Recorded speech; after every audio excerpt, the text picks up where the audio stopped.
নমস্কার বন্ধুরা, জেবি কিচেনে সবাইকে স্বাগত। আশা করি সবাই ভালো আছেন। কাছে দূরে, দেশের বাইরে, দেশে যে যেখানে আছেন সবাই ভালো আছেন। আজ আপনাদের সঙ্গে শেয়ার করব সম্পূর্ণ নিরামিষ ইঁচড় সয়াবিনের কষা। সেটা করতে আমি কি নিয়েছি: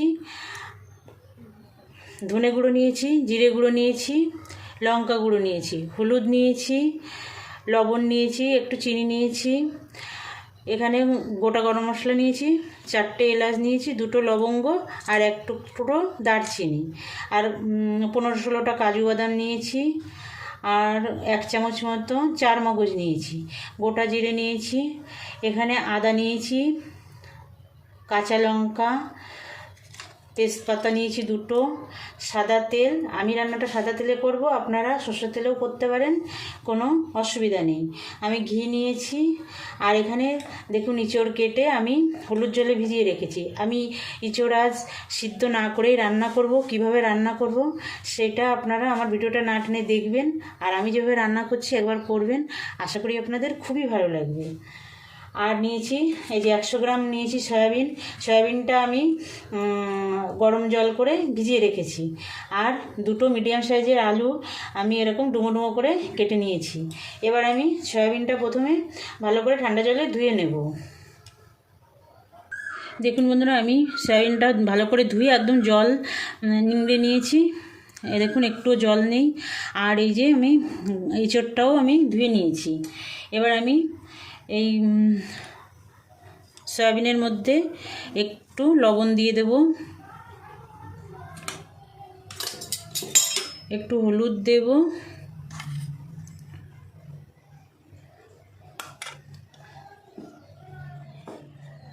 একটু লঙ্কা গুঁড়ো দেব। আমি যেভাবে করছি এইভাবে একবার রান্নাটা করে দেখবেন, খুব সুন্দর লাগে বন্ধুরা। আর আমি দেব 2 চামচ তেল। আমি সাদা তেল দিয়ে রান্নাটা করব, তার জন্য আমি সাদা তেল দিচ্ছি। আপনারা যদি সর্ষের তেলে রান্না করেন তাহলে সর্ষের তেল দিয়েই মাখবেন। এটা আমি ভালো করে মেখে রেখে দেবো 10 মিনিটের জন্য।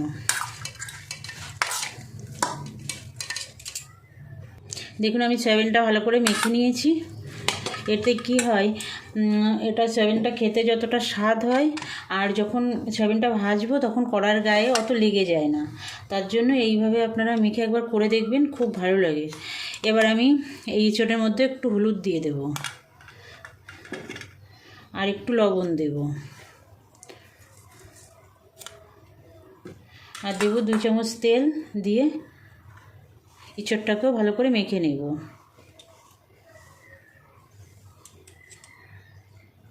দেখুন বন্ধুরা, এঁচড়টাও আমার মাখা হয়ে গেছে। এবার আমি মশলাটা করে নেব। এই কাজু, 4 মগজ, আর এখান থেকে পাকা দেখে 4টে কাঁচা লঙ্কা নেব, আর আদা দিয়ে একটা মশলা বেটে নেব। মশলাটা করে নিয়ে ফেরত আসছি।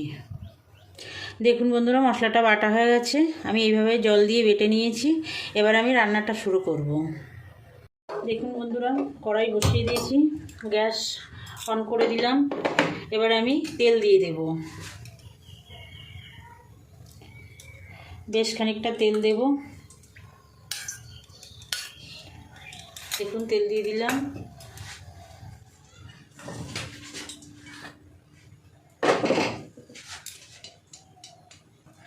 দেখুন তেল গরম হয়ে গেছে।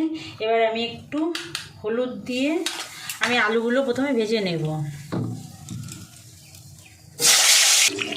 দেখুন আলুগুলো ভাজা হচ্ছে বন্ধুরা, আলুগুলো ভালো করে ভেজে নেব লাল লাল করে। দেখুন আলুগুলো সুন্দর লাল লাল ভাজা হয়ে গেছে। আমি আলুগুলো এবার তুলে নেব।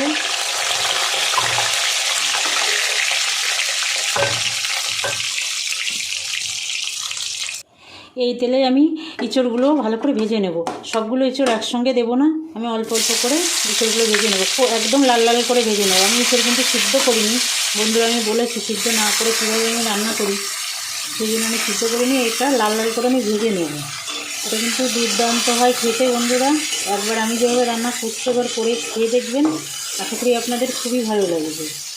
খুব লাল লাল করে ভাজবো এঁচড়গুলো।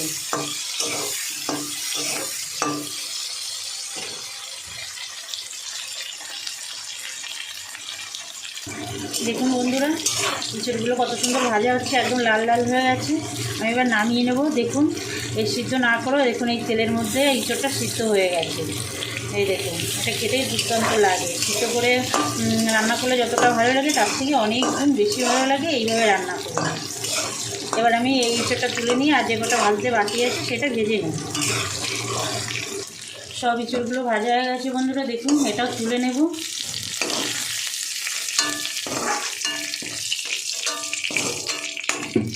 এই তেলের মধ্যে এবার আমি সয়াবিনটা ভেজে নেব। যে সয়াবিনটা আমি লবণ হলুদ আর তেল দিয়ে মেখে রেখেছিলাম সেটা ভেজে নেব।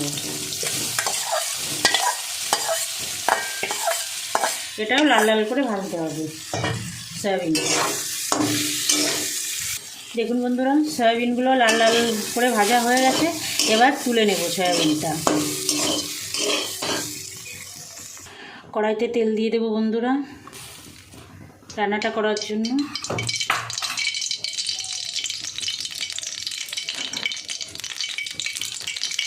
তেল গরম হয়ে গেছে বন্ধুরা, জিরে ফোড়নে দেবো আর তেজপাতাটা দিয়ে দেবো ফোড়নে। ফোড়নটা সুন্দর ভাজা ভাজা হয়ে গেছে। এবার আমি বেটে রাখা মশলাটা দিয়ে দেবো।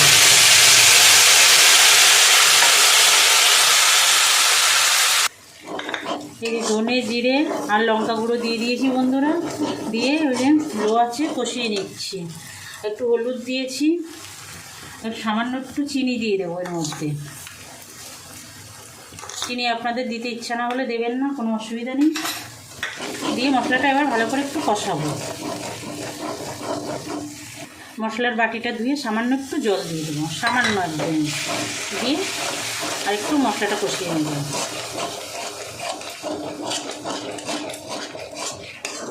দেখুন কত সুন্দর কালার চলে এসেছে।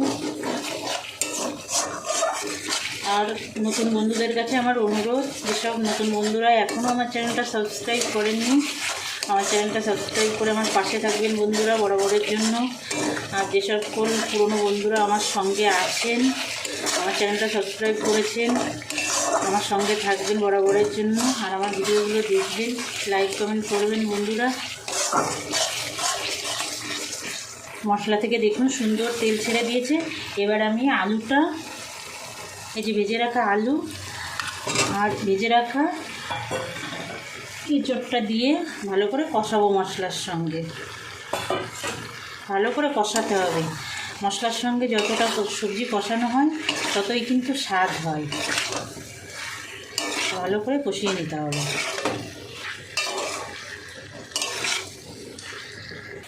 দেখুন বন্ধুরা, আলু এঁচড়টা সুন্দর কষানো হয়ে গেছে। এবার আমি ভেজে রাখা সয়াবিনটার মধ্যে দিয়ে দেবো, দিয়ে সামান্য 1 মিনিট কষিয়ে নেব।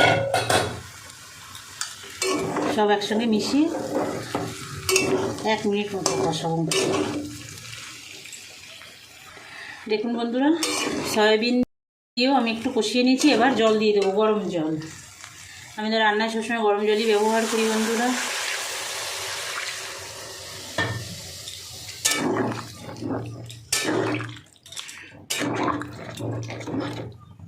দেখুন বন্ধুরা, আমি এই পরিমাণে জল দিয়েছি। আমি তো ঝোল খুব রাখবো না, গায়ে মাখা করবো, সেই জন্য খুব একটা জল দিলাম না।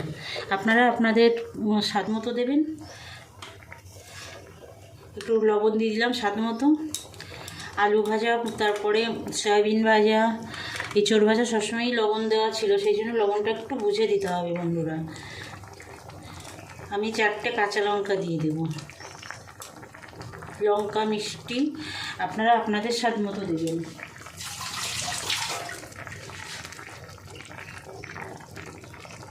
এবার ঢাকা দিয়ে ফুটিয়ে নেব। ঢাকা দিয়ে রাখতে রাখতে আমি এই যে গোটা গরম মশলাটা আমি বেটে নেব বন্ধুরা। আপনারা যদি গুঁড়ো গরম মশলা দিয়ে রান্না করতে চান কোনো অসুবিধা নেই, আমি এই গোটাটাই বেটে দেব। দেখুন বন্ধুরা, ইঁচড়টা রান্না হচ্ছে, দেখুন কত সুন্দর হয়েছে কালার, খেতেও দুর্দান্ত হবে। এবার আমি আরেকটু সামান্য মিষ্টি দিয়ে দেবো। তখন একটু দিয়েছিলাম আর এখন একটু দেবো।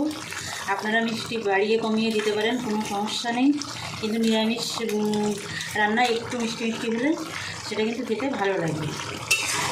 যেটা রুটি, পরোটা, ভাত যার সঙ্গেই খাবেন না কেন খুবই ভালো লাগে। মিশিয়ে দেবো। মিশিয়ে দিয়ে এবার আমি 1 চামচ ঘি দিয়ে দেবো।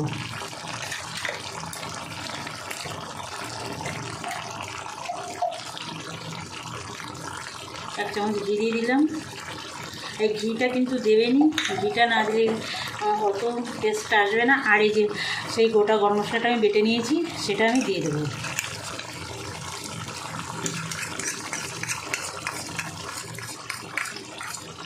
এবার আমি গ্যাস অফ করে দেবো, সব কিছু মিশিয়ে দেবো ভালো করে।